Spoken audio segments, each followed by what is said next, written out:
before the arrest and remembers the switching over to the Searle effect generator. He said what he was going to do was to switch the Searle effect generator on by cutting off the electric power, and it would then be running on the Searle effect generator. Well, as I said before, and I keep using this word, the jury is still out as to what John actually did. Were there puffs of smoke and mirrors? Did he switch a straightforward inverter to inverter on? Was there any dip in the voltage? As far as we were concerned, 1 minute the lights were on, and the next minute the lights were still on. And there was no dipping, there was no fading, there was no bleep. So this is unusual if you're switching from one power source to a next. But no, I have not seen the Searle effect work. Veer Compton never saw it work. Why then have so many tried to copy the Searle technology? The story is always the same. John is told the really big money is not coming unless he can prove the generator by revealing how it is made. John Searle refuses to give up his secret. The secret will never be there until the conditions have been met, as the Patent Office advised me, will be fulfilled. And the sooner they understand that and get down and get it done, the sooner we're going to do it. Where is the secret, John? Right here. Over the years, the standoff has continued. Searle has been involved with numerous individuals and companies making the same promises to rebuild his generator. They all fail for this same reason. They are working with scientists around the clock to get that engine out I showed you before I signed a contract with someone else to make it. But the controversy around Searle and his generator continues to grow. Some take a different approach. This is Michael Nelson from NASA, the National Aeronautics and Space Administration in the United States. A lot of people have an interest in anything that has to do with more efficient electric motors, more efficient energy devices, because we're in a situation where we're in an energy crunch.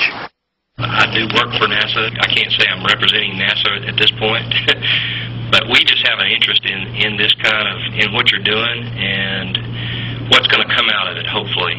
What people want to say is impossible is that you keep a couple of magnets continuously moving.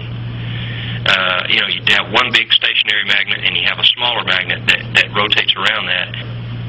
And if you can just show that, you've made a major step forward as far as showing, hey, this principle will sustain movement. That's the big question that I'm seeing people raising about what is possible or impossible. You have done this in the past, and so you're trying to get to a point where you can do this again. Are you looking at just trying to do a small demonstration of, say, one roller, or how are you thinking about doing it? Well, at the moment, I'm hoping that down there in California, Morris will make what I call the glass demonstrator, and get that running and have a bulb. So that as it revolves, the bulb lights, and it just keeps on running all day long while you're lecturing. There you go. Once you do that, you've stepped beyond the bounds of what people say is possible. There are legitimate experiments that are going on to manipulate gravity involving superconducting disks where an intense magnetic field or an intense electromagnetic field is applied while a disk is spinning at a high rate of speed. And there are experiments that are being conducted to investigate this phenomenon. Superconductors and rotating magnets may hold the key to generating an unlimited source of energy. But did John Searle's combination of rare earth materials and magnetic fields in his Searle effect generator already do that? Magnets have been used in 1,000 different ways over the years, and this type of behavior has never been exhibited, has never been seen. This information was never given out before. Others who have gotten a hold of a piece of a demonstrator that would show the Searle effect, and they broke it apart, and they looked and studied, and it cannot be back engineered. The SEG experiments, the initial ones that Professor Searle talks about, occurred at the height of the Cold War. If this technology was viable, and he says that military people looked at it, if the technology really is viable, it would have been irresistible to the military. Whose hands the technology go into is the problem. That's why all these years I sort of geared this technology away from the military establishment. The claim is that these things have been built previously, they've worked, they've been demonstrated, but today no working prototype exists, and in order to build a working prototype, some people want $500,000. And they can't show you anything until that time. As far as why hasn't anybody done it, many people have tried. The only one that has succeeded is Professor Cyril. We want to succeed again. We want to build again and demonstrate again. This is our primary goal.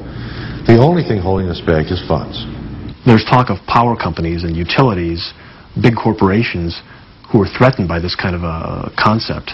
And the theory is that they've tried to suppress it. They've tried to suppress the research and prevent it from reaching market because it'll damage their markets. They want to maintain control. The oil companies and some of the other big businesses run this world.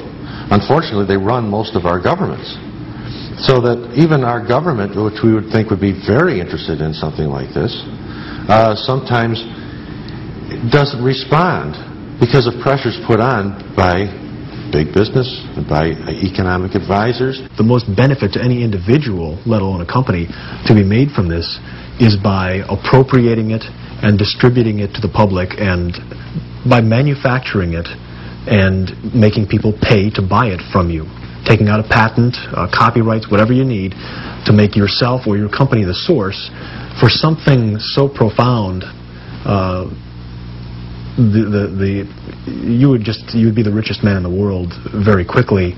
Now, if we give them a method where they can produce electricity at the cheapest method with virtually no input, I think that they would like that and go along with it and want to develop it themselves. Once they see that this device is going to be a fact of life, they will try to cash in on it. Maybe there are people somewhere researching this type of thing, but it's pretty obvious that nothing. No hard evidence really has turned up yet. The effect was well known in the scientific community.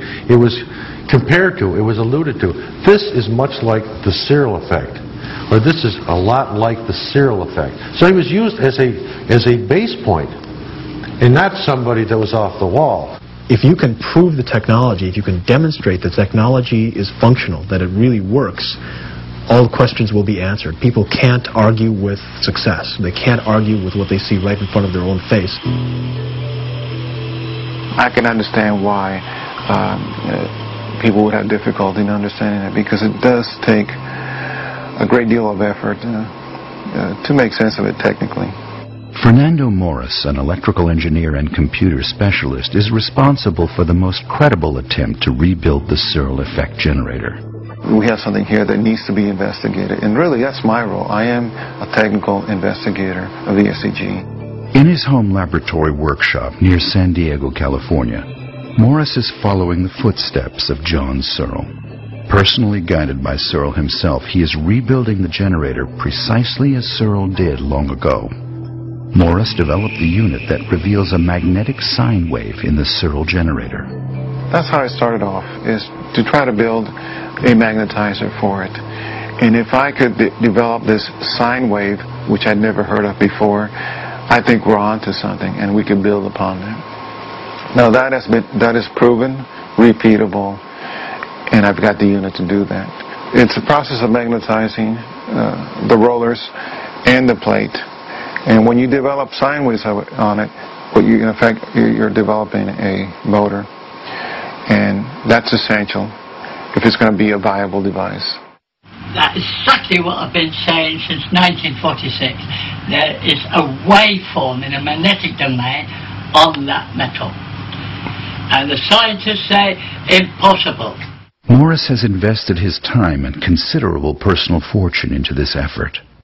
After years of studying Searle's books, trying to decipher their meaning, and endless question and answer sessions with the man himself, what does he know that assures him Searle is right?